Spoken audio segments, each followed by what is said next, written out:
नमस्ते जी, नमस्ते। कैसे हो? सब बहुत बढ़िया है। स्वागत है आपका एक बार फिर से प्रॉब्लम सॉल्यूशन एपिसोड नंबर 2 में। कंप्यूटेशन का चैप्टर हमारा चल रहा था। एपिसोड 1 में हमने उसमें बहुत सारे क्वेश्चंस के सॉल्यूशन निकाले, देखा कि प्रेजेंटेशन कैसे देनी है। कुछ पोर्शन बचा हुआ है वैल्यूएशन का, उसे इस एपिसोड 2 में अब हम पूरा करते हैं। मैं एक बार फिर से बता दूं कि ये जो प्रॉब्लम सॉल्यूशन एपिसोड आपके चल रहे हैं, ये सीए इंटरमीडिएट और फाइनल दोनों के लिए है। और अगर कोई क्वेश्चन ऐसा आता है जो इंटरमीडिएट बच्चों के लिए लागू नहीं होता या उनके लिए मतलब सही नहीं है, तो मैं बता के चलूंगा। ठीक है ना? तो आइए मालिक, चर्चा को बढ़ाते हैं आगे की तरफ बिना समय को नष्ट किए हुए। हमने हनी क्योर तक के क्वेश्चंस अपने कवर कर लिए थे पिछले एपिसोड में। वहां से आगे की कैलकुलेशन ये रही मालिक। और वो हमारे कहाँ है भाई, जो रफ पेजेस थे हमारे, कहाँ गए वो? निकलना। कह रहे हैं प्रभु इसमें कि राजेश एंड कंपनी। मेरा क्वेश्चन बैंक कहाँ है?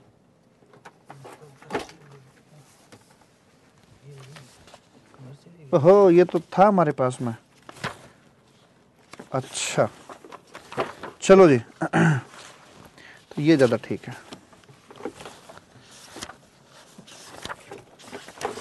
एक सेकेंड।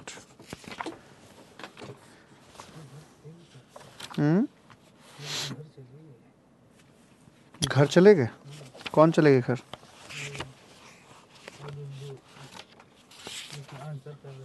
अच्छा। चलो, नहीं मैं कह रहा खाली पेज दे दो आप मुझे। मुझे रख लो, पिक में रख लो संदीप भैया, डर लगता है मुझे नहीं तो ऐसे।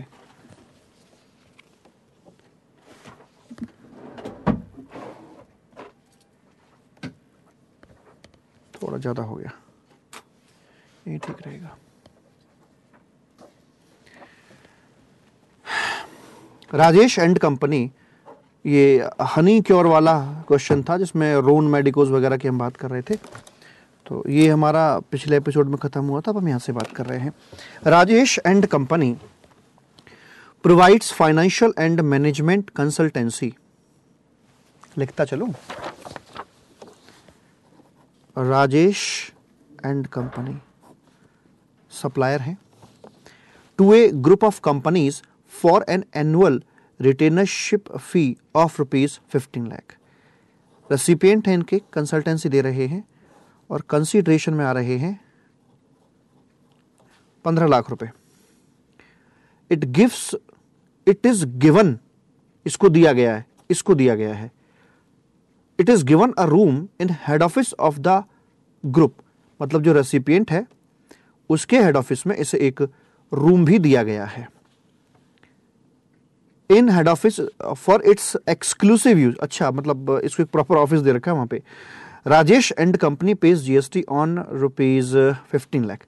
इनको एक रूम भी दे रखा है जो इनके लिए एक्सक्लूसिव यूज के लिए है। तो 15 लाख रुपए हैं और एक रूम दे रखा है।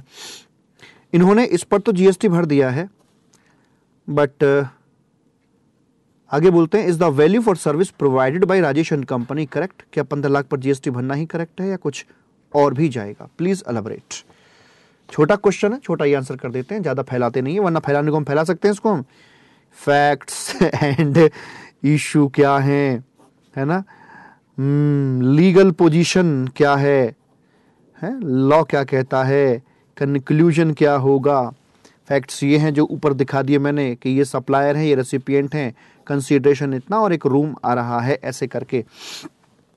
लीगल पोजीशन में यहां पर जो ट्रांजैक्शन वैल्यू है, क्या ये अपने आप में सोल कंसीडरेशन है? नहीं, ये सोल कंसीडरेशन नहीं है मालिक।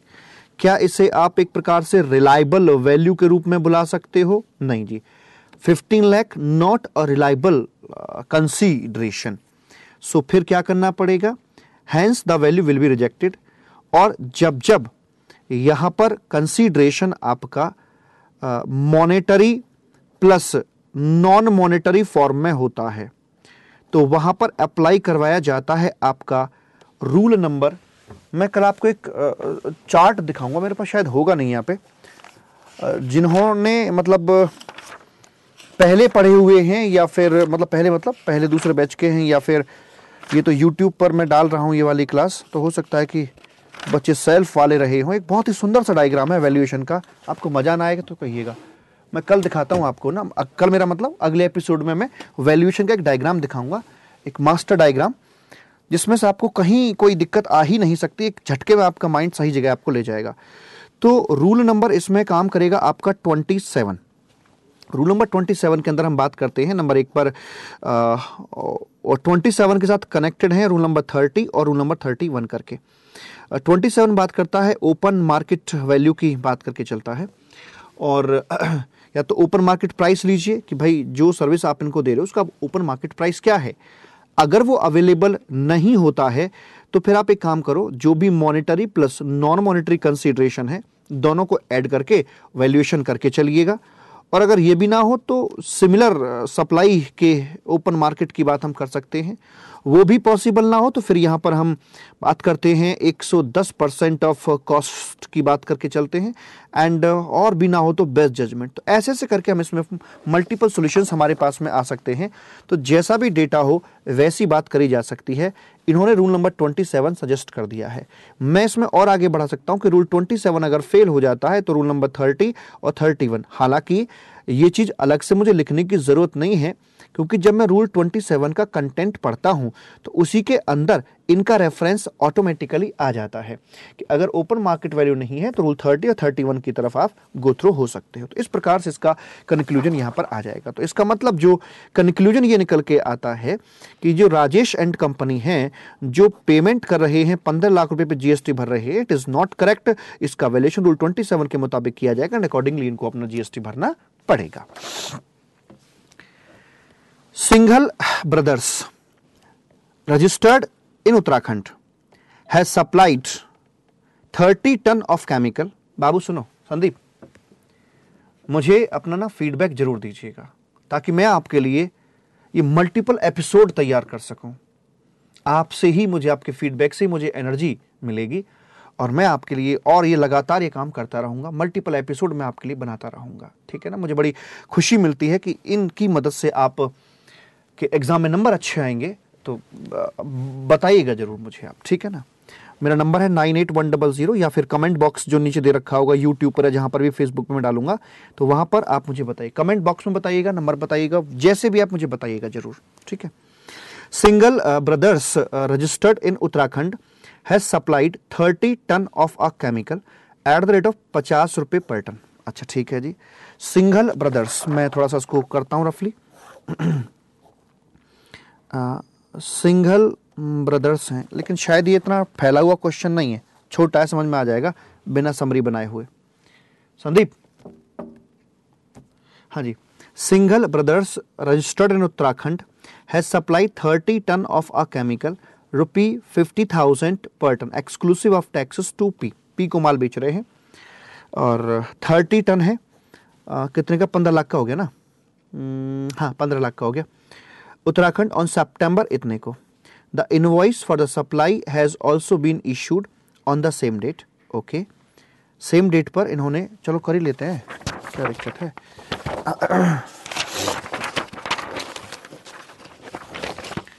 ये है मेरे single bro,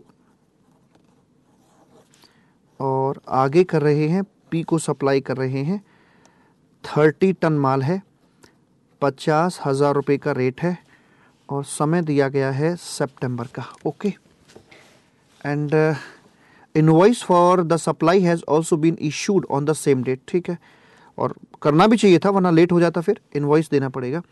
further following additional amount were also charged from P, कुछ और भी लिया गया है एडिशनल। फ्रेट है 180 का, ठीक है, पैकिंग चार्जेस हैं, ओके, वेटमेंट चार्जेस हैं, वेटिंग चार्ज, हाँ वेटिंग होना चाहिए, वेटिंग चार्जेस हैं। Cost of instruments specially purchased by Singhal Brothers to manufacture the chemical. Okay ठीक है, तो जरा हाथ के हाथ लिखते चलें वर्किंग नोट, जी हाँ, वर्किंग नोट नंबर 1, बात बात पे वर्किंग नोट आना है, मैं वर्किंग नोट ही तो आपको लिखने सिखा रहा हूँ बाबू। एज पर सेक्शन नंबर 15, यहाँ पर assessable value equal to transaction value if it is available हो एंड रिलायबल हो, सब्जेक्ट टू सम एडजस्टमेंट। जो ओटिस आईडी हम पढ़ते हैं, obligation, taxes, interest, penalty etcetera के जो एडजस्टमेंट है सब्सिडी वगैरह की, सब्जेक्ट टू सम एडजस्टमेंट है ना, ऐसे करके है सब्जेक्ट टू सम एडजस्टमेंट। ठीक, तो यहां पर सबसे पहले 30 इंटू 50,000 इट इज 15 लाख, ये हमारी वैल्यू का पार्ट बनेगा। ओके, आगे है फ्रेट, वर्किंग नोट नंबर 2। जो हमारा ये फ्रेट है, shell also form part of accessible value under section 15। Incidental ancillary expenses हैं, 180 भी वैल्यू का पार्ट यहां पर बना दिया जाएगा। मैं हर एक के लिए कमेंट देके चलूंगा। सिमिलर ये वेटिंग चार्जेस भी, और जो आपका एक कॉस्ट ऑफ इंस्ट्रूमेंट है स्पेशली इसके लिए खरीदा गया है, सेम रीजनिंग इसके लिए यहां पर आ जाती है। यानी कि सारे के सारे खर्चे आपके ऐड किए जाएंगे। इनके लिए अपने प्रॉपर वर्किंग नोट यहां पर 3 नंबर और 4 नंबर के नाम से आ जाएंगे। As per the terms of the contract of supply, Singhal Brothers is required to get the chemical inspected by an independent testing agency. ध्यान से पढ़ेंगे। As per the terms of the contract of supply, Singhal Brothers is required to get, contract के मुताबिक supplier को required to get the chemical inspected by an independent agency. इनको ये chemical किसी independent agency से टेस्ट करवा के देना था before the delivery of same to P. ठीक है जी, जो पी है यानी कि जो बायर है, has paid, P has paid such inspection charges amounting ₹12,000 directly to testing agency. मतलब देना था इनको, एज पर कॉन्ट्रैक्ट ऑब्लिगेशन था इनका, बट पेमेंट कर देते हैं ये। बड़ा सुंदर सा वर्किंग नोट इसके लिए आ जाएगा। वर्किंग नोट नंबर 5 कि as per section number 15, section 15 के मुताबिक, सेक्शन 15 के मुताबिक यदि इफ एनी ऑब्लिगेशन आता है ऑफ सप्लायर का, if any obligation of supplier is paid by the recipient, तो such amount जो होगा वो form a part of assessable value, उसमें उसे शामिल किया जाएगा या ट्रांजैक्शन वैल्यू के अंदर उसे शामिल किया जाएगा। तो आपके यहां पर ये 12,000 रुपए भी शामिल करवा दिए जाएंगे। Singhal Brothers has also received 50 lakh as a subsidy from state government for setting up chemical manufacturing plant in Uttarakhand. Plant के लिए इन्हें एक सब्सिडी मिली है। पहली बात कि ये सब्सिडी जो मिली है गवर्नमेंट से मिली है, और जो गवर्नमेंट की सब्सिडी होती है दैट आर नॉट इंक्लूडेबल, उसको हम लोग शामिल नहीं करके चलते हैं, उसे इंक्लूड नहीं किया जाएगा। तो सर क्या घटा देंगे? दूसरा, ये घट भी ना सकती बाबू, क्योंकि ये कोई यूनिट लिंक्ड नहीं है। इसके बारे में कमेंट दे देंगे। वर्किंग नोट इसके लिए भी आएगा। ये जो 50 लाख का अमाउंट है, इट शैल बी इग्नोर्ड। इसका हमें कुछ नहीं करना, ना तो ये जुड़ने का है ना ये आपका घटाया जाएगा। क्योंकि पहली बात, ये गवर्नमेंट की सब्सिडी है, गवर्नमेंट से सब्सिडी मिली हुई है, इसलिए ये नॉट इंक्लूडेबल, इसको हम इंक्लूड नहीं करके चलेंगे। तो क्या माइनस किया जाएगा, घटा के चलेंगे? ना बाबू, ऐसा भी नहीं है। हम माइनस तब करके चलते हैं, घटा के तब चलते हैं जब ये एक प्रकार से यूनिट लिंक्ड होती है। लेकिन ये तो प्लांट सेटअप करने के लिए 50 लाख की, इसे घटाना चाहोगे तब भी आप नहीं घटा सकते, इसलिए hence it shall be ignored. इसका कोई ट्रीटमेंट हम यहां पर नहीं करने वाले हैं। P is required to make payment within 15 days of supply in terms of a contract। 15 दिन में पेमेंट करना था। However, P delayed the payment of consideration and made payment in November, thus paid ₹15,000 as interest। इन्हें अपना 15,000 रुपए का interest और भरना होता है। खैर, ये एक अलग मुद्दा है, उससे पहले आपका यहां तक का मुद्दा 12,000 तक जोड़ने की बात हम अपने स्टेटमेंट के अंदर बना देंगे। एक टेबल अपनी यहां पर बना देंगे हम 1 बाई 1, वर्किंग नोट में देख देखकर जो भी हमने किया है, जिसको ऐड किया ऐड, इग्नोर किया इग्नोर, ऐसे करके बना देंगे बिल्कुल इस पैटर्न पर जैसे इन्होंने अपनी टेबल ये बना रखी है। यहां तक टेबल बन गई है और टेबल बनने के बाद यहां तक हम आ चुके हैं। उसके बाद में बाबू इन्होंने खैर पूरा ही इकट्ठा दे दिया, लेकिन आप 2 टुकड़ों में दे सकते हैं, क्योंकि जो इंटरेस्ट वाला पॉइंट है उसकी टाइम ऑफ सप्लाई अलग निकल के आएगा। यहां तक की जो बातें आपकी हुई हैं तो उनका जो भी टोटल है, और आप अपना जीएसटी निकाल दीजिएगा। जब इनका यहां पर हम जीएसटी निकाल देंगे, जो भी हमारा जीएसटी का अमाउंट निकल के आएगा, इसका टाइम ऑफ सप्लाई क्या बना था, टाइम ऑफ सप्लाई यहां प्रॉपर एक वर्किंग नोट देके चलूंगा मैं। चूंकि इनकी वर्किंग नोट, चूंकि यहां पर जो माल डिस्पैच किया गया है या जो गुड्स का मूवमेंट यहां पर हुआ है वो सितंबर में हुआ है, बता रहे हैं कि इनवॉइस भी वहीं पर इश्यू कर दिया गया है, तो इसलिए इसका time of supply under section 12 जो है वो सितंबर में निकल के आएगा, जिससे कि इनकी जो ड्यू डेट पड़ेगी वो 20 अक्टूबर यहां पर आकर पड़ जाएगी। अगले महीने की 20 को इन्हें अपना पेमेंट करना पड़ जाएगा। ठीक है जी, अब ये फेज हमारा खत्म हो जाता है, सितंबर का सिलसिला खत्म हो गया। लेटर ऑन इनको नवंबर के महीने में 15,000 रुपए के इंटरेस्ट की प्राप्ति होती है। अब 15,000 रुपए का इंटरेस्ट आपको इसे इंडिपेंडेंट देख के चलोगे या आप इसे मेन सप्लाई के साथ में लिंक करोगे? जी, मेन सप्लाई के साथ में लिंक किया जाएगा। मेन सप्लाई किस चीज की थी? गुड्स की थी। सप्लाई पहले ही हो चुकी है। जो सप्लाई का नेचर था इंट्रा या इंटर, वही मैं इंटरेस्ट का भी नेचर रख के चलूंगा। टैक्सेबल पर्सन वही रहेगा जो गुड्स के लिए था, सारे काम वही होंगे। इस पर कोई किसी प्रकार की एग्जम्पशन नहीं है, क्योंकि इंटरेस्ट वो वाले एग्जम्प्ट होते हैं जो इंटरेस्ट और डिस्काउंट होते हैं डिपॉजिट्स पर या लोन और एडवांसेस पर, वो एग्जम्प्ट होते हैं, ये एग्जम्प्ट नहीं है।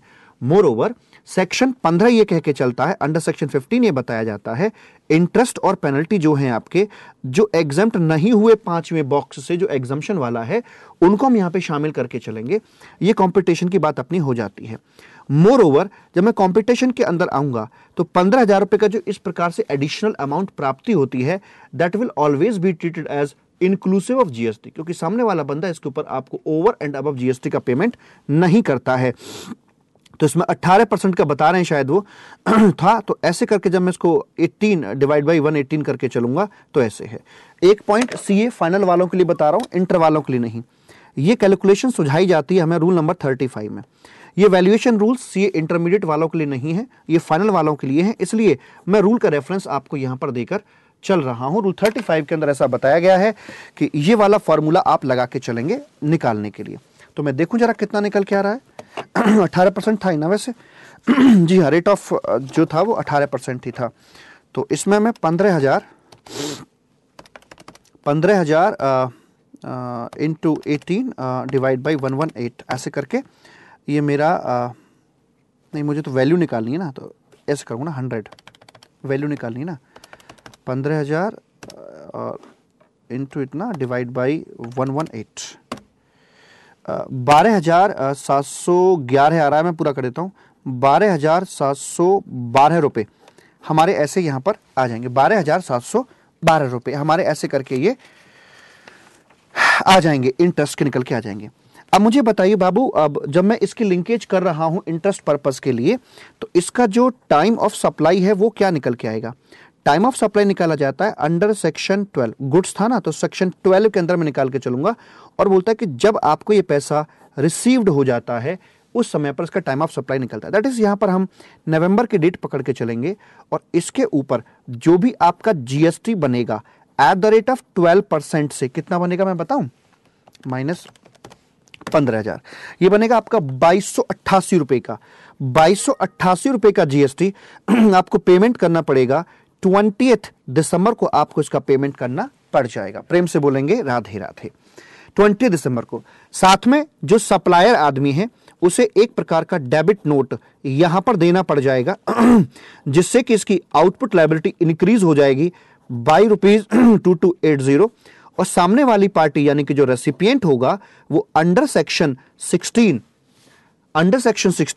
इतने अमाउंट का अपनी किताबों में आईटीसी क्लेम कर लेगा 2288, ऐसे करके इसका आईटीसी क्लेम कर लेगा। तो इस प्रकार से पूरी पिक्चर आप लिख कर आएंगे। बाबू मैं ये नहीं सिखा रहा कि जो किताब में लिखा है वैसे करके आओ ना, आप अपने अपने खुद के राइटर भी बनिए और अपने तरीके से काम करके आइए। देखिए 2288 के लिए दिसंबर ये आ गया अपना, और टाइम ऑफ सप्लाई नवंबर में था, 20 दिसंबर ये आ गया, और बाकी जो था अपना यहां तक का जो टोटल था, यहां तक का जो टोटल था उस टोटल के रेस्पेक्ट में आगे अपना इतना टैक्स बनेगा 18% से, और इसका सितंबर में टाइम ऑफ सप्लाई था, 20 अक्टूबर को उसका ड्यू डेट यहां पे निकल के आ गया था। ठीक है मालिक, ये हो गए आपके यहां पर सारे वर्किंग नोट लिखे हुए हैं। तो पहले वर्किंग नोट लिखने, उसके बाद में हमें टेबल बनाकर सारा काम कर देना है। आ गए हैं यहां पर अगले क्वेश्चन की तरफ हम आ गए हैं। और बिल्कुल कंसंट्रेशन बनाए रखिएगा बाबू, क्योंकि मैं कम समय में ज्यादा से ज्यादा चीजें करवाना चाहता हूं।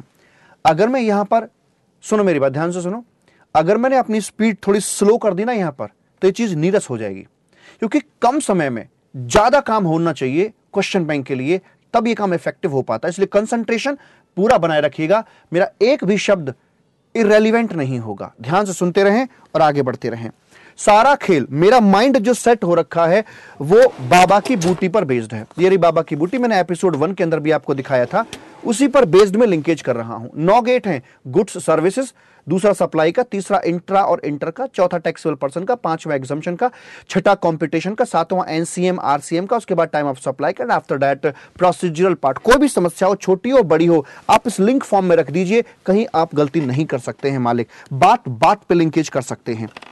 Rare Polymers Private Limited was the only Indian company making and selling polymer X. Rare Polymer Private Limited, जो रेयर पॉलीमर है, making and selling polymer X to companies who used this, companies को ये cell करती है और जो इसे cell करते हैं एज ए रॉ मटेरियल, जो रॉ मटेरियल की तरह से इस्तेमाल करते हैं और आगे अपना काम करते हैं। हाउएवर, और प्रोडक्ट का नाम क्या है? X. However, the international prices of X dropped. अच्छा, and the companies began to import it rather than buying from Rare. इन लोगों ने इसे बाहर से इंपोर्ट करना शुरू कर दिया और कहा कि अब हमें आपसे नहीं चाहिए। यहां से खरीदारी बंद कर दी और बाहर से इंपोर्ट करना शुरू कर दिया है। अब ये क्या करें? ये अपने से X को लेकर कहां जाएं? And the companies began so and so. The promoters then set up another company. वाह वाह वाह वाह, ये होती है, मतलब ऐसा नहीं कि हताश होके बैठ गए, मतलब कितना अच्छा लगा देखो। The promoters then set up another company which had a manufacturing unit that could use X. भाई वाह, क्या सोच है, ये है बिजनेसमैन की सोच। करा ऐसे कि तैसे मत लो, हम अपनी ही एक कंपनी बना देते हैं, एक तीर से दो निशाने मारेंगे। एक तो तुम्हारी ऐसी की तैसी करेंगे, यहां पर मत लो हमसे, जिस फील्ड में तुम काम कर रहे थे उसी फील्ड में हम भी काम करेंगे। लो, एक कंप्यूटर तुमने और पाल लिया अपने लिए, वही बनाएंगे, और अब तुमने तो लेना बंद कर दिया, हम X की सप्लाई यहां करेंगे। मतलब अपनी ये भी कंपनी हमारी चलेगी, ये यूनिट भी चलेगी, और एक नई यूनिट और खोल दी हमने। कुछ लोग क्या करते, डिप्रेशन में आ जाते, अब मैं क्या करूं क्या करूं क्या करूं। तो खुद का बिजनेस भी सस्टेन किया और उसकी ऐसी की तैसी भी करी और अपने एक नया काम धंधा और खोल दिया हमने। ये होते हैं आशावादी लोग। Setup another unit which had manufacturing unit, ये मैन्युफैक्चरिंग है, इससे ये बनाएगी। That could use X with common director, जो इसके डायरेक्टर थे AB मान लो, वही इसके डायरेक्टर थे AB करके। हाँ, Rare Polymer began to supply X to this related concern at low margin. यहां पर इन्होंने सप्लाई करना शुरू कर दिया, at the rate of low margin पर सप्लाई करना शुरू कर दिया है। अच्छा ठीक है जी। द रिलेटेड, अब देख रहे हो चित्र बन जाने से क्वेश्चन का पूरा प्रारूप समझ में आता है। द रिलेटेड कंसर्न वाज, ये आप रफ वर्क करेंगे एग्जामिनेशन हॉल में भी। The related concern was not eligible for full ITC। इनको यहां पर पूरा ITC मिलने वाला नहीं है। GST was paid on the price charged. GST was paid on the price charged. Was the value adopted GST was paid on the price charge, और इसी के ऊपर उन्होंने जीएसटी का पेमेंट कर दिया। Was the value adopted by Rare Polymers for supply to X to its concern is correct? क्या ये सही कर रहे हैं या नहीं? तो क्वेश्चन बेसिकली आपका ये है, काम आपको यहाँ पे करके चलना है। तो ये है बेसिकली आपका एक केस स्टडी टाइप क्वेश्चन। यह न्यूमेरिकल डिजिट के साथ आपको ज़्यादा खेलने को नहीं दिया जाएगा। तो यहाँ पर जब आप अपना सॉल्यूशन बनाने के लिए बैठेंगे तो अब मैं लिखूंगा बाबू यहाँ पर फैक्ट्स एंड इशू। इन बातों को बिल्कुल अपने शब्दों में लिखूंगा कि रेयर पॉलीमर है, अब मुद्दे की बात लिखूंगा, रेयर पॉलीमर है, ये सप्लाई कर रहे हैं टू इट्स रिलेटेड कंसर्न के लिए सप्लाई कर रहे हैं eight the rate of low price पर एंड पे कर रहे हैं जीएसटी अकॉर्डिंगली, अकॉर्डिंगली जीएसटी का पेमेंट भी कर रहे हैं। तो क्या ये करेक्ट है या नहीं, ये क्वेश्चन है। अब इसमें आइए लीगल पोजीशन की हम बात करके चलते हैं। उसमें कहा जाता है कि अंडर सेक्शन 15 ट्रांजैक्शन वैल्यू को हम लोग असेसेबल वैल्यू के रूप में कंसीडर कर लेते हैं यदि ये आपकी अवेलेबल हो एंड ये आपके रिलायबल हो। दो बातें अगर पूरी हो जाती हैं तो ऐसा हम कर सकते हैं, इसको एक्सेप्ट कर सकते हैं। But in the given situation, चूंकि जो सप्लाई आप कर रहे हो ये की जा रही है टू, ये सप्लाई की जा रही है टू हुम, किसको बाबूजी? ये सप्लाई की जा रही है to a related party. So जो गिवन वैल्यू है वो can not be accepted as assessable value, इसे नहीं ले सकते हम। अब मेरे पास चॉइस में आते हैं तीन रूल। रूल नंबर 27,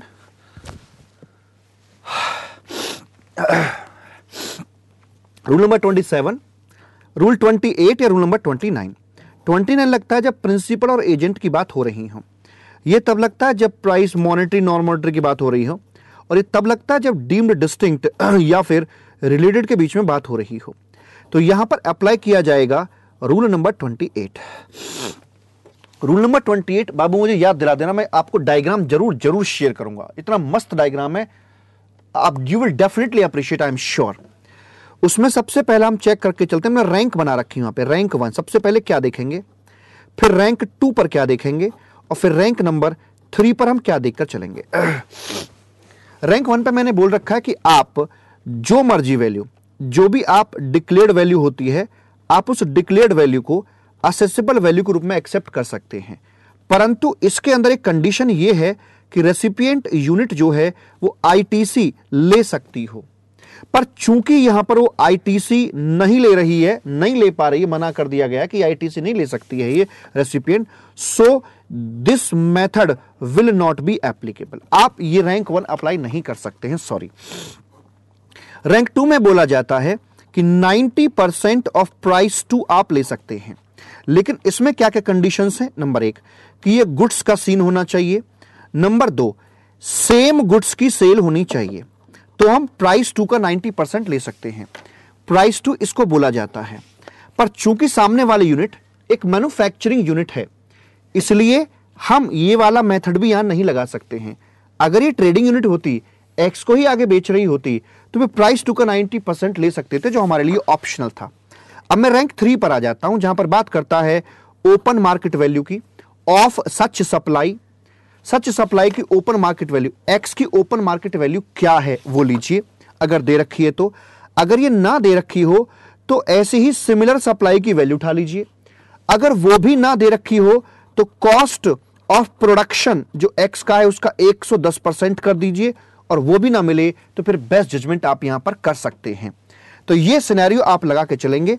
उसके बाद आएगा आपका कंक्लूजन यहां पर मालिक, और कंक्लूजन के अंदर आप बताएंगे हेंस वैल्यू ऑफ जो ये लो मार्जिन पर अपना सप्लाई कर रहे हैं that can not be accepted, और रूल नंबर 28 के जो प्रोविजंस हैं उनको यहां पर फॉलो किया जाएगा। तो इस प्रकार से आपका आंसर इन हेडिंग्स में बट कराएगा, facts and issue, legal position and finally what is your conclusion. तो ये है मालिक आपका रेयर पॉलीमर्स का जो क्वेश्चन था यहां पर आया, और ये रूल नंबर 20 8 पर आपका बेस्ड रहा, 28 पर आपका बेस्ड रहा। अब देखना ये जो यहां को सॉल्यूशन दे रखा है इससे 10 गुना बेहतर हमारा सॉल्यूशन है जो हेडिंग में बटकर बेसिकली आ रहा है ना मालिक? ओके सर जी। चले, चलो जी, चलो मालिक आगे बढ़ते हैं। रेयर पॉलीमर के बाद में आगे चलिए। आगे है the supplies of commodity Y to the market are channelled. एक कोई कॉमोडिटी वाई है, to the market are channelled through a state marketing corporation. एक कॉमोडिटी वाई है जो स्टेट मार्केटिंग कॉर्पोरेशन के थ्रू ही सप्लाई किया जाता, मतलब एक प्रकार से ये एजेंट हैं इसके। Which conducts an auction each day to arrive at price. Okay, Gupta and company supplies commodity Y through this, यानी गुप्ता एंड कंपनी है कोई,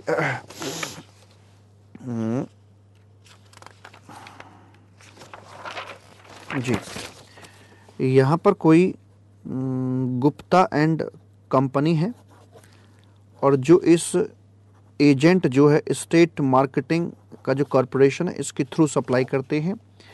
ये आगे इसमें ऑक्शन टाइप करके और यहाँ से प्राइसेस अपने निकालते हैं और उसके हिसाब से काम किया जाता है ना? हाँ जी। तो how will the value of Y by Gupta and company will be valued? तो it just a situation of principal and agent की।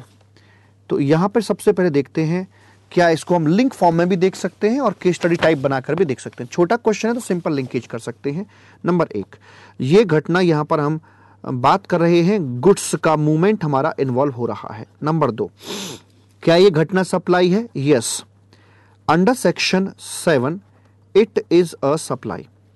प्रिंसिपल और एजेंट के बीच में भले ही एफओसी ट्रांजैक्शन क्यों ना हो उसके बावजूद भी इसे हम सप्लाई बुला के चलते हैं।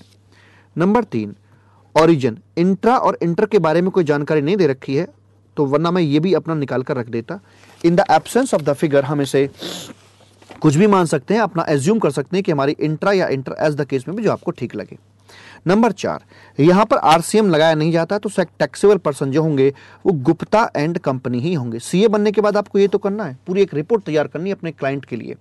गुप्ता एंड कंपनी ही इसके यहां पर बनेंगे टैक्सेबल पर्सन।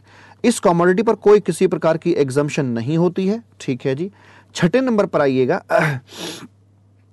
छठे नंबर पर आकर बात करते हैं कि यहां पर कंप्यूटेशन, बेसिकली जो असल रोल है आपका, कंप्यूटेशन कैसे करी जाएगी। चूंकि यहां पर प्रिंसिपल है, ये एजेंट है, तो ये प्राइसेस तो आपका या तो एफओसी होगा, यहां पर प्राइस नॉट अवेलेबल, और जब प्राइस नॉट अवेलेबल होता है तो वहां पर आपका काम करता है रूल नंबर 29। प्रिंसिपल एजेंट के लिए रूल नंबर 29 आपका काम करके चलता है, जिसमें 2 रैंक हम देके चलते हैं, रैंक नंबर 1 और रैंक नंबर 2 करके यहां दी जाती है। रैंक नंबर 1 के अंदर बात करते हैं 90% ऑफ प्राइस 2, जो भी प्राइस 2 है आपका उसका 90% दे सकते हैं। और यहां पर रैंक 2 के अंदर बात करते हैं ओपन मार्केट प्राइस की बात करी जाती है। तो ओपन मार्केट प्राइस ना हो तो फिर 110% ऑफ कॉस्ट ऑफ प्रोडक्शन या फिर बेस्ट जजमेंट की बात करके चलते। तो इस प्रकार से आप यहां ले सकते हैं।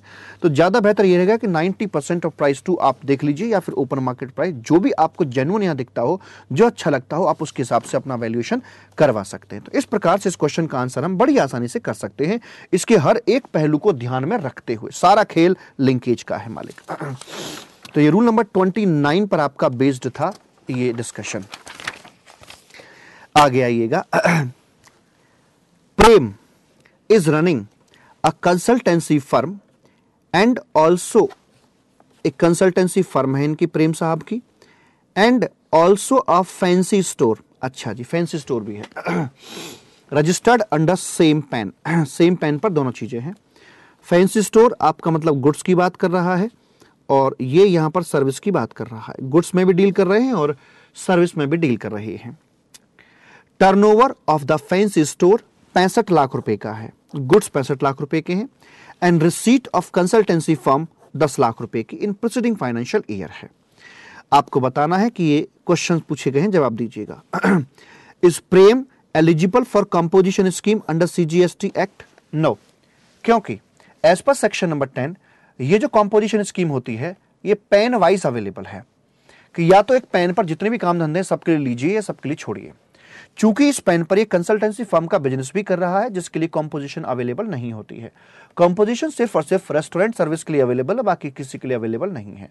तो हैंस ये एक इनएलिजिबल सर्विस में भी डील कर रहे हैं, दैट्स वाई ये व्यक्ति यहां पर एलिजिबल नहीं होंगे for the purpose of composition scheme under section 10। दूसरा question, whether it is possible for Prem to opt for composition scheme only for fancy store. Sorry, नहीं कर सकते कि हम गुड्स के लिए कर लें, आप नहीं कर सकते हैं। उसके पीछे कारण ये कि पेन वाइज स्कीम है भाई साहब, या तो आप गुड्स और सर्विस सबके लिए इकट्ठा, मतलब जो भी है आपका फैसला पेन वाइज होगा, लेना है या नहीं लेना है, फैसला पेन वाइज होगा। और जो कि आपके लिए इनएलिजिबल है, आप किसी एक के लिए कि मैं गुड्स के लिए लूं सर्विस के लिए ना लूं, आप ऐसा नहीं कर सकते हैं। आगे बात करता है, if Prem is running a restaurant with A turnover of 65 lakh रुपए इंस्टेड ऑफ कंसल्टेंसी, कह रहे अगर मान लो कंसल्टेंसी बंद करके मैं रेस्टोरेंट चला लूं तो क्या यहां पर बच्चा गलती करेगा? कह रहे हाँ, बच्चा बोलेगा हाँ अब कर लेगा, पर वो कहीं और खेल गया, उसने कहीं और प्ले कर दिया। बच्चा बोलेगा कर लेगा, पर बच्चा ये भूल गया कि भाई साहब 65 लाख के गुड्स थे, 65 लाख की सर्विस थी, 1 करोड़ 30 लाख हो गया। सर्विस और गुड्स के नेचर वाइज तो एलिजिबल है, पर लिमिट में मार दिया। लिमिट कहां का है? ये स्पेशल कैटेगरी स्टेट का तो है नहीं, कुछ नहीं बता रखा, तो मैं नॉर्मल स्टेट का मान के चलूंगा जहां पर 1 करोड़ की लिमिट एप्लीकेबल होती है।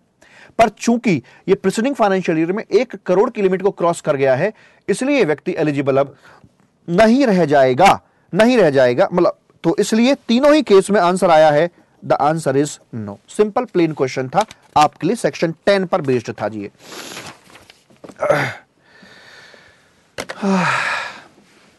और सुनाओ क्या हालचाल, सब ठीक ठाक?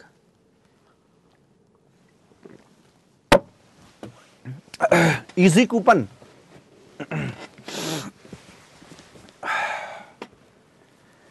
Easy coupons limited sells coupon that are redeemable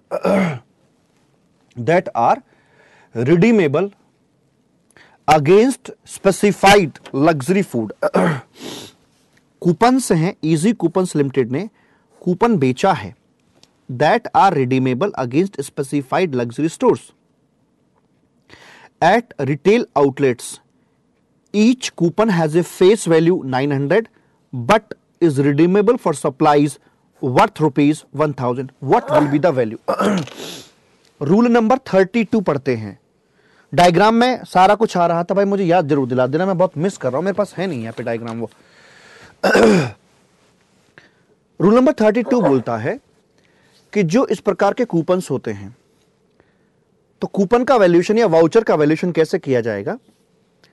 तो उस कूपन या वाउचर के अगेंस्ट जितने रुपए की आपको सप्लाई मिल रही है, जो उसकी परचेजिंग पावर है, जो उस कॉमोडिटी का प्राइस है, जो गुड्स या सर्विस जो उस कूपन के अगेंस्ट मिल रही है, उसकी जो प्राइसिंग है, वही कूपन की प्राइसिंग वहां पर मानी जाती। तो 1000 रुपए का सामान ले सकते हैं तो कूपन की वर्थ यहां पर 1000 रुपए आ जाएगी। Simplest question. Compute the GST liability of mister Mayank and air travel agent. Air travel agent दिमाग में आते ही मेरे पास रूल नंबर 32 आ जाता है। रूल 32 बोलता है कि अगर डोमेस्टिक फ्लाइट की आप बात कर रहे हो तो 5% ऑफ बेसिक प्राइस है, और इंटरनेशनल फ्लाइट है तो 10% की बात करते हैं। इर्रेस्पेक्टिव कि इनका एक्चुअल कमीशन कितना है, ये इनका कहा जाता था डीम्ड कमीशन कहा जाता था। एक्चुअल में इससे ज्यादा हो या कम हो मुझे फर्क नहीं पड़ता है। तो ये डोमेस्टिक बुकिंग्स हैं, इसका 5% आ जाएगा, और ये इंटरनेशनल है, इसका 10% यहां पर आ जाएगा। एक्चुअल जो दे रखा है वो मेरे लिए कोई रेलिवेंसी नहीं रख के चलता है, तो इसका 2.5 लाख ये हो गया और 8 लाख ये हो गया, 10,50,000 रुपए इसका कमीशन है। इस पर इसका 18% का जीएसटी लगा दिया जाएगा। छोटे छोटे क्वेश्चंस रूल नंबर 32 पर बेस्ड हैं। Siddhi limited exported some goods to Samsung incorporation of USA. एक सिद्धि लिमिटेड है जिन्होंने सैमसंग को माल एक्सपोर्ट किया है, और वहां से कंसीडरेशन मिला है इनको $9,000 का। Compute the value of supply of money. ओए भाई साहब कह कुछ रहा है, कहीं पे निगाहें कहीं पे निशाना। As consideration for the same and sold the foreign currency. Foreign currency बेच दी इसने 61 रुपए के भाव में।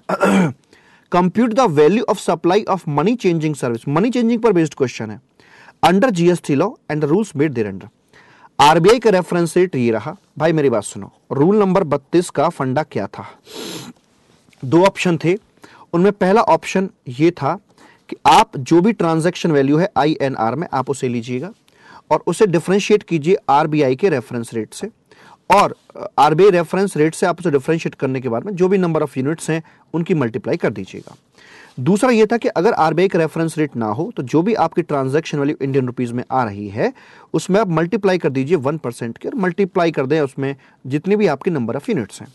उसके बाद बोलता है कि अगर none of the currency in Indian rupees है तो एक फॉरेन करेंसी ये रही, एक फॉरेन करेंसी ये रही, इनको आरबीआई के रेफरेंस रेट से मल्टीप्लाई कर दीजिएगा और दोनों के अंदर जोन सी भी वैल्यू कम निकल कर आ रही है, विच एवर इज लोअर हो, उस लोअर वैल्यू के अंदर आप मल्टीप्लाई कर देंगे 1% की, जो भी आएगा वो आपकी असेसिबल वैल्यू यहां पर आ जाएगी। ऐसा ऑप्शन आपको वहां निकाल कर दिया गया था। बोलता आरबीआई का रेफरेंस रेट भाई साहब 62 रुपए का है। हमने कहा रुक जा, ये 61 रुपए पे तेरी ट्रांजैक्शन हुई है, 62 का उसका भाव है, 9000 यूनिट है, कितना आ गया? 9000 रुपए यहां पर आपका निकल के आ जाएगा। पहले क्वेश्चन का आंसर। दूसरे में बोलता RBI reference rate US dollar not available. अब नहीं अवेलेबल तो कोई बात नहीं, 61 रुपए का 1% और multiply by number of units 9000, how much is this? तो 9000 इंटू ऐसे करके 5490 यहां पर ये वैल्यू आ गई। और अगर ऐसा मामला है तो क्या करेंगे? वो कह रहा है कि भाई साहब what should be the value if US dollar 9000 are converted into 4500 UK pound के अंदर बदला जा रहा है, और जो रेफरेंस रेट है वो कुछ ऐसे करके है। कोई रुको जरा, एक का है 9000 इंटू 63 और दूसरा है 4500 इंटू 101। एक मिनट, 9000 इंटू 63 567000 और 4500 इंटू 101 इज इक्वल टू 454। सही नहीं करना, मैंने गलती तो नहीं कर दी? नहीं, ठीक है जी, ये इतना का विच एवर इज लोअर, तो लोअर फिगर है 500 इंटू कर दूंगा 1% और 1% आ जाएगा 4545। This will be the value, 4545 will be the value. सही है ना? हाँ, आ तो गया सही, 4545 इज टू द वैल्यू। कितना अच्छा लगता है जब आंसर टैली कर जाता है। आगे चलो बाबू, आगे बोलता है मैन्युफैक्चरर। ये छोटे छोटे क्वेश्चन आ रहे हैं ना, वो ऐसे नहीं है जैसे पहले एपिसोड में जबरदस्त वाले क्वेश्चन थे। A manufacturer of machinery supplied a special machine to LM furnitures, following details are provided in relation to so and so. कोई बात नहीं जी। प्राइस ऑफ द मशीनरी, एक ट्रांजैक्शन पे वर्किंग नोट, कोई भी ट्रांजैक्शन बिना वर्किंग नोट के ना चली जाए, बस इतना ख्याल रखना। ले वर्किंग नोट पे वर्किंग नोट, ये working note. Price of the machine under section 15 भाई साहब 6 लाख रुपए आ जाएंगे, पार्ट ऑफ द वैल्यू है। सारे के सारे सेक्शन 15 के ही वर्किंग नोट हैं। ये भी आएगा, ये भी आएगा, ये भी आएगा और ये भी आएगा। ऐसा क्वेश्चन शायद हम कर भी चुके हैं, कर चुके थे एपिसोड 1 में। इसमें फिगर आधी करके दी है, बाकी क्वेश्चन सेम है। ये इसमें फिगर आधी करके दी है, क्वेश्चन सेम है, 2% डिस्काउंट वगैरह क्वेश्चन डन है जी पहले से। एपिसोड 1 में क्वेश्चन हो चुका है, बस इसमें फिगर आधी कर दी है, वरना सेम क्वेश्चन है। Pharmaceuticals company supply a drug intermediate to its own unit in another state for conversion into formulations। ठीक है, मतलब एक फार्मास्यूटिकल कंपनी है और वो क्या कर रही है, एक फार्मास्यूटिकल कंपनी है और वो एक supply a drug intermediate to its own unit in another state, एक डिफरेंट स्टेट है ये जहां के लिए माल सप्लाई हो रहा है। कन्वर्जन इनटू फॉर्मुलेशन, या रॉ मटेरियल से ये फाइनल प्रोडक्ट तैयार करेंगे। These supplies are taxable as per so and सो, ठीक है, मतलब ये सप्लाई बनेगी,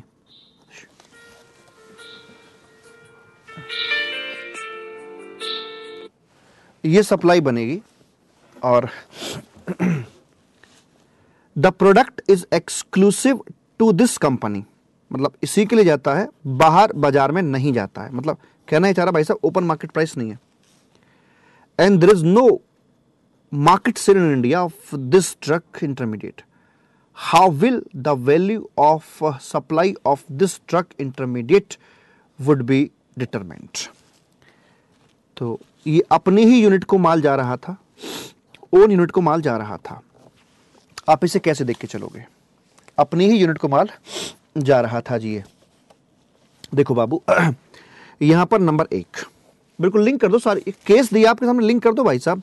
number 1, it is a movement of goods, ये एक गुड्स का मूवमेंट है, मेरा आंसर आ रहा है, ये एक गुड्स का मूवमेंट है। Number 2, it is a supply as given in the question and however, ये यहां पर चूंकि डीम्ड डिस्टिंक्ट है, तो मुझे मत बताता क्वेश्चन में, मैं फिर भी पता कर लेता कि डीम्ड डिस्टिंक्ट और एफओसी जहां होते हैं वो आपकी सप्लाई बनती ही बनती है, भले ही एफओसी क्यों ना हो।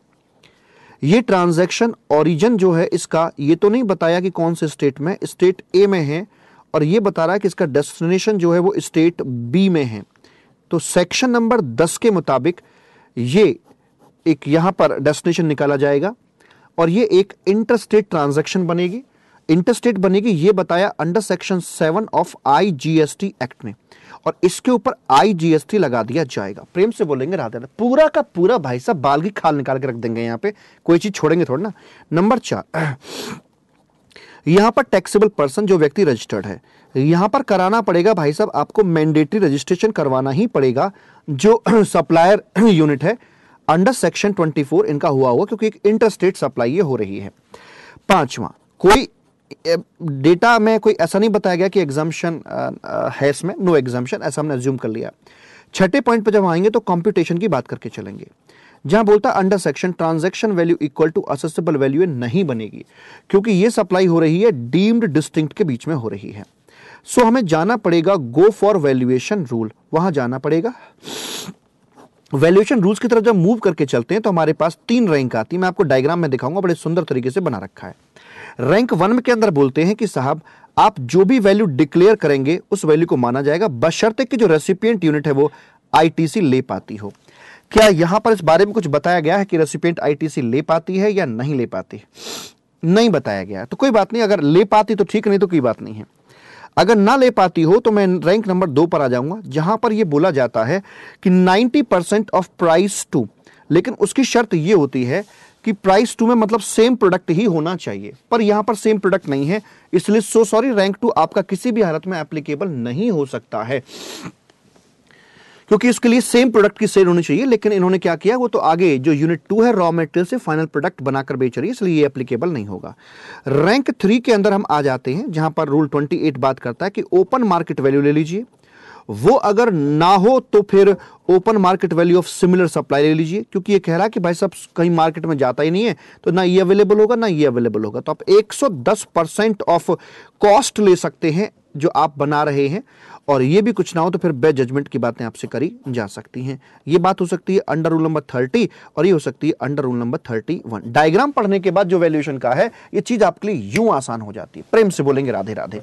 अरे मैं तो किसमें कुछ और भी जोड़ देता, अगर तू बताता तेरा ये कौन सी डेट पर घटना हुई है, मैं टाइम ऑफ सप्लाई निकाल के मैनर ऑफ पेमेंट भी बता देता, मैं ये भी बता देता जीएसटीआर कब भरना पड़ेगा, 2 कब भरना पड़ेगा, कितनी आउटपुट लायबिलिटी बनेगी, कितना ई क्रेडिट लेजर में जाएगा, सारा लिंक करके रिपोर्ट बना कर देता मैं तो। यहां पे बढ़ाना क्वेश्चन को, लेंथ बढ़ाना क्वेश्चन की क्या दिक्कत, हम तैयार बैठे भाई यहां पे।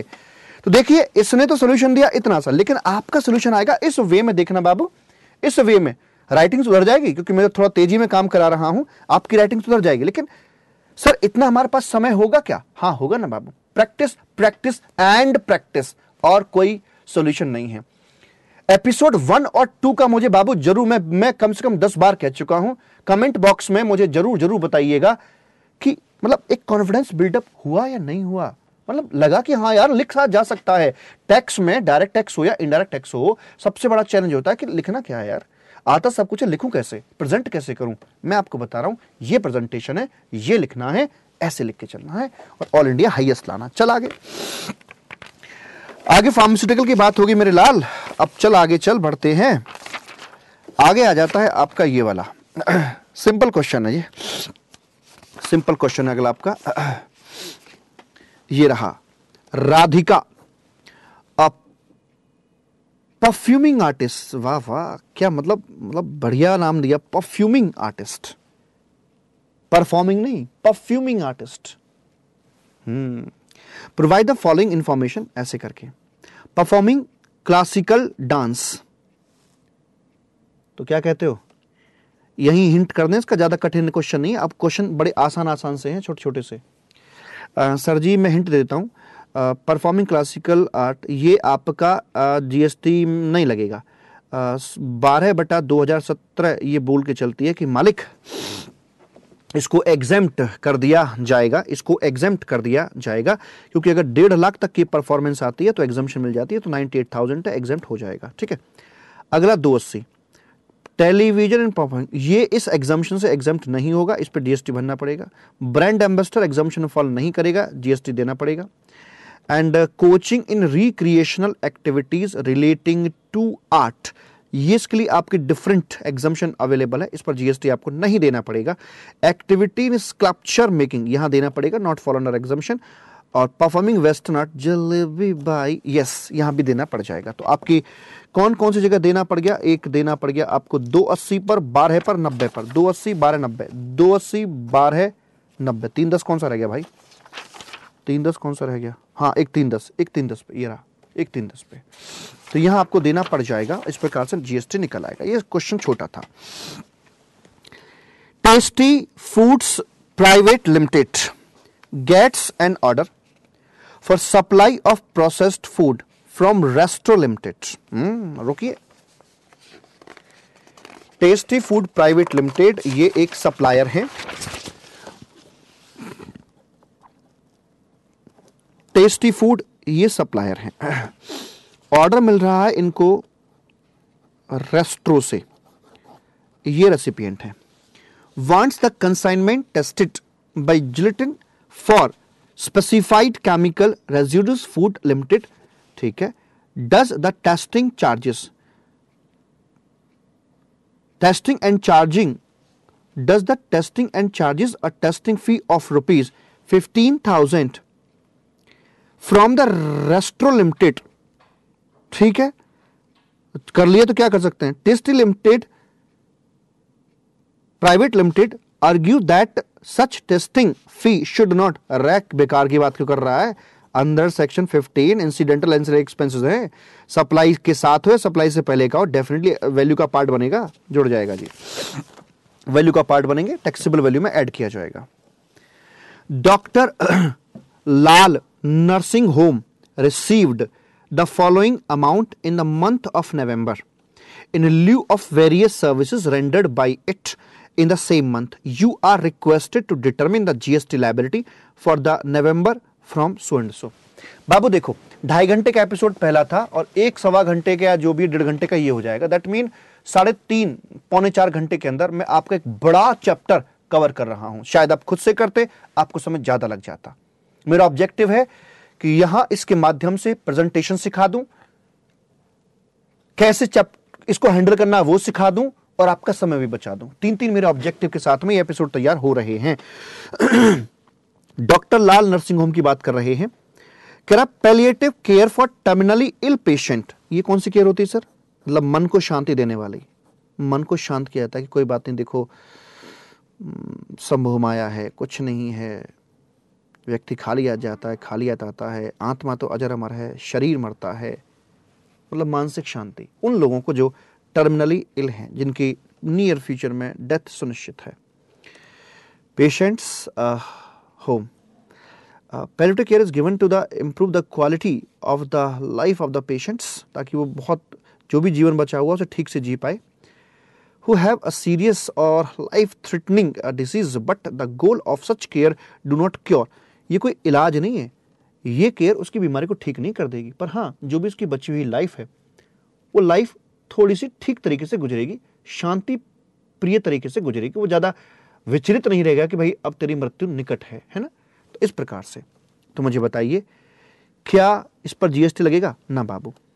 Exemption notification number working note लिखूंगा प्रॉपर, वर्किंग नोट नंबर 1 यहां लिखूंगा, सील नंबर 12/2017 के मुताबिक उसमें लिखा हुआ है कि charitable activities by a charitable trust अगर दी जाती हैं तो वहां पर हम लोग जीएसटी की बात नहीं करके चलते हैं, ऐसा उन्होंने बता रखा है ना। और दूसरा ये तो क्या कहना है आपका, है ना। तो दूसरा ये कि क्या ये केयर वाली एक्टिविटी इस कैटेगरी में आएगी या नहीं आएगी, है। टर्मिनली इल पेशेंट्स, उनकी केयर करी जा रही है, तो जो टर्मिनली इल पेशेंट हैं, care and counselling of those जो टर्मिनली इल पर्सन थे उसको एग्जेम्प्ट कर दिया जाता है, तो इसके लिए ठीक है जी। देन सर्विस प्रोवाइडर, और वैसे भी हेल्थ केयर का भी पार्ट आपकी बन जाती है, हेल्थ केयर के अंदर साफ लिखा हुआ है क्योंकि यहाँ ट्रस्ट नहीं है, ध्यान दीजिएगा, ये डॉक्टर लाल नर्सिंग होम है, तो इसके लिए एग्जाम्पशन कौन सी काम करेगी? सीरियल नंबर 1 काम नहीं कर रहा बाबू इसका। अगर चैरिटेबल ट्रस्ट ये काम करता तो भी एग्जाम्प्ट हो जाता, पर चूंकि इस क्वेश्चन में वो नहीं है, एक हॉस्पिटल टाइप है, ये नर्सिंग होम, मतलब मुन्ना भाई जैसे था ना, मुन्ना भाई जादू की झप्पी, वो वाला सीन था यहाँ पर ये।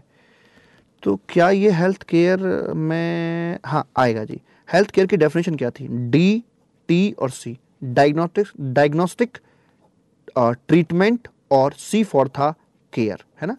डायग्नोस्टिक, ट्रीटमेंट और केयर। ट्रीटमेंट के अंदर 2 बातें थी कि भाई प्लास्टिक सर्जरी और कॉस्मेटिक सर्जरी, जो सर्जरी हो रही थी वो अगर फॉर क्योर है, ध्यान दीजिएगा, सर्जरी फॉर क्योर है तो एग्जाम्पशन मिलेगी, और सर्जरी फॉर केयर है तो फिर एग्जाम्पशन नहीं मिलेगी। इस केयर का मतलब इस टाइप की केयर से है, या ऑपरेशन वगैरह के बाद जब ऑब्जर्वेशन में रूम में रखा जाता है पेशेंट को, तो ये वो वाली केयर है। 3 एलिमेंट हैं हेल्थ केयर के, डी, टी और सी करके, राइट। तो ये आपका सीरियल नंबर जो 74 है एग्जाम्पशन नोटिफिकेशन उतने का, उसके मुताबिक एग्जाम्प्ट हो जाती है, क्योंकि एक क्लिनिकल एस्टैब्लिशमेंट के द्वारा सर्विस दी जा रही है। Service provide by cord blood bank, ये आपका जो सीरियल नंबर आता है 73 करके, उसके मुताबिक एग्जाम्प्टेड हो जाएगा। Hair transplant for care, treatment के अंदर देखेंगे, हेयर ट्रांसप्लांट अगर क्योर के लिए होता तो एग्जाम्प्ट हो जाता, नहीं तो बाबू ये टैक्सेबल हो जाएगा, ये टैक्सेबल है। ये जो मैं बोल रहा हूं ये सब आपके वर्किंग नोट के लैंग्वेज में आ जाएंगे। एम्बुलेंस की सर्विस है बाबू, एग्जेम्प्टेड होती है, क्योंकि इसमें साफ तौर पे बताया गया है कि जो डीटीसी की सर्विस है इसमें इंक्लूडिंग एम्बुलेंस की सर्विसेज जो है उसको बताया गया है, वो आपकी एग्जेम्प्ट यहां पर करी जाती है। आगे बोलते हैं neurotherapy treatment, and such treatment is a recognized system of medicine in so and so। ये आपका ट्रीटमेंट है, हेल्थ केयर में आएगा, सीरियल नंबर 74 के मुताबिक एग्जेम्प्ट हो जाएगा। Plastic surgery to restore anatomy of a child affected due to an accident, ये डीटीसी के टी पार्ट में आता है, उसकी सर्जरी करी गई है, सर्जरी फॉर क्योर करी गई है, और surgery for cure health care में आता है और इस पर एग्जम्पशन मिल जाएगी। Pranic healing treatment, such treatment is not recognised, लगाओ जीएसटी, इस पर जीएसटी लग जाएगा क्योंकि ये रिकॉग्नाइज्ड नहीं है। मॉर्चरी सर्विसेज, ये आपकी सप्लाई की कैटेगरी से बाहर हो जाती हैं गेट नंबर 2 से। मॉर्चरी सर्विसेज यहां तक कि जो बस होती है वो भी बाहर निकल जाती है, अंडर सेक्शन 7 इनको सप्लाई ही नहीं माना जाता है। तो इसमें कौन कौन से टैक्सेबल हुए बाबू? एक टैक्सेबल हुआ इसमें ये 100 वाला, और एक टैक्सेबल हुआ आपका यहां पर 120 वाला। 2 चीजें आपकी टैक्सेबल हैं, अकॉर्डिंगली बात कर ली गई है। एक एक बात के लिए वर्किंग नोट आपको डाल के चलना है। आगे है जन सेवा, कह रहे हैं Jan Seva entity registered under section 12AA of income tax act, okay, charitable trust has furnished you the following details with respect to activities undertaken by it. You are requested to compute its GST liability from the following information given below. Fee charged for yoga camp, बाबूजी हम जानते हैं कि जो हमारा serial number 1 आता है exemption notification 12/2017 के अंदर, तो उसमें इसे एग्जेम्प्ट किया जाता है, एग्जम्पशन मिल जाएगी। Amount received for advancement of educational programme relating to abandoned, orphaned और होमलेस बच्चे जो होते हैं, सीरियल नंबर 1 के मुताबिक ये एग्जेम्प्टेड है। नोटिफिकेशन सेम है, हर एक का आप वर्किंग नोट देके चलेंगे और उसके बाद फिर टेबल बना देंगे। Amount receive for activities relating to preservation, ये भी आपका सीरियल नंबर 1 के अंदर फॉल कर जाता है। Amount received for renting of commercial property owned by the trust, नहीं जी, ये आपका नॉट एग्जेम्प्टेड, और नॉट एग्जेम्प्टेड का मतलब ये आपका टैक्सेबल करार दिया जाएगा, 35 लाख टैक्सेबल कैटेगरी में आएगा। Payment made for the service received, ये आपकी इनवार्ड सप्लाई है, ये यहां तक आउटवार्ड की बात कर रहा था और यहां पर कह रहा है कि भाई साहब ये इनवार्ड सप्लाई है। Received from a provider located in England, बाहर से सर्विस ले रहा है, तो बाहर से सर्विस ले रहा है मतलब इंपोर्ट ऑफ सर्विस की बात कर रहा है। मन में आता सर इंपोर्ट ऑफ सर्विस पे तो रिवर्स चार्ज मैकेनिज्म लगाया जाता है, तो क्या ट्रस्ट को आरसी में पेमेंट करना पड़ेगा? नहीं करना पड़ेगा। नोटिफिकेशन नंबर 9/2012 जो आईजीएसटी वाली है, वो ये बोलता है कि इंपोर्ट ऑफ सर्विसेज कुछ लोगों के लिए एग्जेम्प्टेड होती हैं। अगर इसे इंपोर्ट करने वाली गवर्नमेंट हो, अगर इंपोर्ट करने वाला इंडिविजुअल फॉर पर्सनल यूज के लिए हो, या इसे इंपोर्ट करने वाला एक ट्रस्ट हो, या इंपोर्ट करने वाला भी इंडिया के बाहर बैठा है, तो एग्जम्पशन दे दी जाती है। तो चूंकि ये एक ट्रस्ट है, इसलिए यहां पर भी जीएसटी की बात नहीं करके चलेंगे। एक ही ट्रांजैक्शन है जो आपकी इस कैटेगरी में, टैक्सेबल कैटेगरी के अंदर आपकी आएगी जी। उसके बाद में प्रभु आगे बात करके चलते हैं हम लोग, और आगे क्या बात करी जा रही है बता रहे हैं, रुकिए जरा। आगे कह रहे हैं Messrs Trans limited is engaged. वैसे एक बात हो, प्रैक्टिस भरपूर हुई कि नहीं हुई कॉम्पिटिशन चैप्टर की? मन में आ गई ना तसल्ली कि हाँ यार हो जाएगा, कर देंगे। भरपूर प्रैक्टिस होनी बहुत जरूरी है। Trans limited is engaged in providing service of transportation of passengers by following modes in the month of November 2018। Service provided, ये एमसीक्यू इसी में से तो पूछे जाएंगे बाबू। Service of transportation of passenger by vessel in a national waterways. Sir ये आपके जो पैसेंजर ट्रांसपोर्टेशन के पॉइंट हैं, सीरियल नंबर 15वां और 17वां पैसेंजर ट्रांसपोर्टेशन में आता है। 16वां भी आता है लेकिन वो एयरक्राफ्ट के लिए है गैप फंडिंग का, तो यहां पर जीएसटी ना लगाया जाएगा। एग्जम्पशन नोटिफिकेशन नंबर है 12/2017 करके, राइट। उसके बाद में service of transportation of passenger by air conditioned stage carriage, AC है, लगाओ GST. Service of transportation of passenger by non AC stage carriage, sorry ना लगेगा। Service of transportation of passenger by contract carriage for tourism, आज मेरे यार की शादी, लगाओ। Service of transport of passenger of Mumbai to Chennai port in a vessel and this is not for tourism, मुंह लटका के जा रहे होंगे, नहीं लगेगा। Service of transport of metered cab, ना लगेगा। रेडियो टैक्सी, लगाओ GST. Service of transportation of passenger in non AC air condition contract carriage, non AC है और कॉन्ट्रैक्ट कैरेज है। अगर स्पेशल पर्पस के लिए है जैसे बारात की बस तो लग जाएगा, अदरवाइज पब्लिक ट्रांसपोर्ट है, ना लगेगा। क्या मानो इस अगर कुछ ना बता रखा हो, मैं एज्यूम कर लेता हूं कि एक पब्लिक ट्रांसपोर्ट है और पब्लिक ट्रांसपोर्ट होने के नाते जीएसटी ना लगेगा। Service of transportation of passenger in air condition contract carriage, लगाओ जीएसटी। कहां कहां लग गया? एक 20 लाख पे लगा, 10 पे और 15 पे, नहीं एक शुरू में था 25 पे, 25, 20, 10, 15, 25, 20, 10 और 15। आसान क्वेश्चन चल रहे हैं बाबू, आगे सुनो। लक्ष्मी लिमिटेड, जी हां, इसके लिए हमें वर्किंग नोट तैयार करना पड़ेगा, एक मतलब रफ तैयार करना पड़ेगा। क्वेश्चन बड़ा सा दिखाई दे रहा है।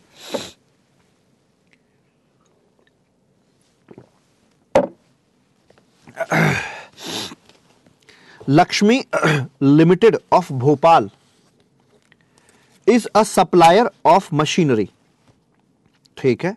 Lakshmi limited of Bhopal is a supplier of machinery. Lakshmi limited, ये रहा, लक्ष्मी लिमिटेड सप्लायर हैं, कहां के हैं? Bhopal, Madhya Pradesh. Lakshmi limited has supplied machinery to P Q R enterprises Indore Madhya Pradesh on 1 October 1/10/2017 को इन्होंने एमपी के अंदर यह चीज डाल दी है। The invoice for supply has been issued on, हाँ सप्लाई यहां हो गई और इनवॉइस भी यहीं कट जाता है, और कटता ही यहां इनवॉइस का सेक्शन अंडर सेक्शन 31 आता है, इनवॉइस का यहीं कटता है जी। हाँ जी, does the time of supply, ओ हो अंडर सेक्शन 12 आपका टाइम ऑफ सप्लाई भी यही है भाई, पता है हमें, ये 1 अक्टूबर में अंडर सेक्शन 12 में टाइम ऑफ सप्लाई भी आ जाएगा। ओके, बताने की जरूरत ना थी भाई, पता था। Does the time of supply इतना हो गया। लक्ष्मी लिमिटेड और PQR Limited are not related, ठीक है जी, ये पीक्यूआर ये थे बायर, ये इंडिपेंडेंट ट्रांजैक्शन है। Okay, basic price of the machinery excluding all taxes including design वगैरह वगैरह, ये डिजाइन शामिल है, ये शामिल है। दो working note, working note number 1 main solution बनाना शुरू कर देते हैं। वर्किंग नोट नंबर 1 कि भाई साहब ये जो 20 लाख रुपए है ना, ये आपकी एसेसिबल वैल्यू का हिस्सा बनेगा, एंड जो 10,000 हैं और जो 20,000 रुपए हैं ये भी इसमें जुड़े रहेंगे, अलग से ना जोड़ने, जुड़े हुए हैं, जुड़े रहेंगे। Lakshmi limited provide 2 year warranty, machinery extended 1 year warranty, additional charges हैं जी, वारंटी की बात कर रहा है ना भाई साहब, इंसिडेंटल एक्सपेंसेस हैं जुड़ेंगे, ये वारंटी चार्जेस भी आपके ऐड किए जाएंगे जितने भी हैं। Lakshmi limited has collected consultancy charges in relation to pre-installation of planning of 10,000 and freight insurance sub section 15 के मुताबिक जोड़ दिया जाएगा। 50 क्वेश्चन हो गए ऐसे।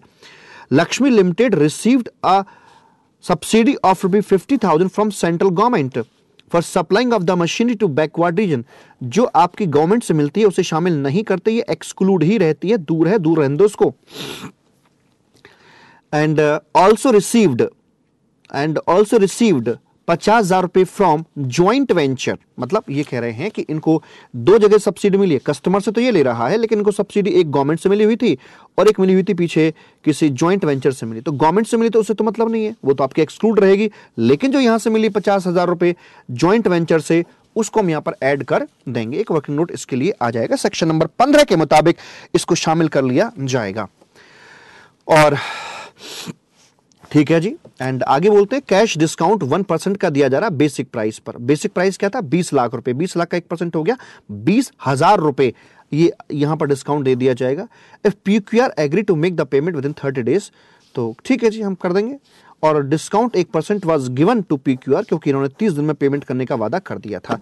क्वेश्चन को और आगे बढ़ाया जा सकता था, ये बोल सकता था कि भाई इन्होंने फ्यूचर में एक ये टाइम पर पेमेंट नहीं किया तो डिस्काउंट रिवर्स हो जाता। मैं कराया था ना सुधीर वाला क्वेश्चन कराया था, बड़ा सुंदर क्वेश्चन था वो, लेकिन ये क्वेश्चन छोटा ही इन्होंने यहीं पर खत्म कर दिया, कहते भाई साहब इतना ही बहुत है। तो देखो सारी चीजें आ गई हैं, वही 20 लाख ये भी आ गया, ये भी आ गया, एक्सटेंड वारंटी कंसल्टेंसी आ गया, ये आ गया, सब्सिडी जो गवर्नमेंट से थी उसका कुछ नहीं किया, जो रिसीप हुई अदरवाइज से वो हो गया, 1% डिस्काउंट घटा दिया और निकाल दिया अपना जीएसटी से करके। ठीक है जी ये सारे इसके वर्किंग नोट दे रखे हैं, लेकिन आपके तो वर्किंग नोट खुद के हैं, वर्किंग नोट आपके खुद के होंगे।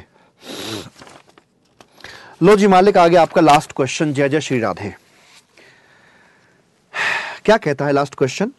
अ manufacturer of machinery supplied a special machinery to Texco furnitures, following details are provided in relation to amount charged. Price of the आसान क्वेश्चन है।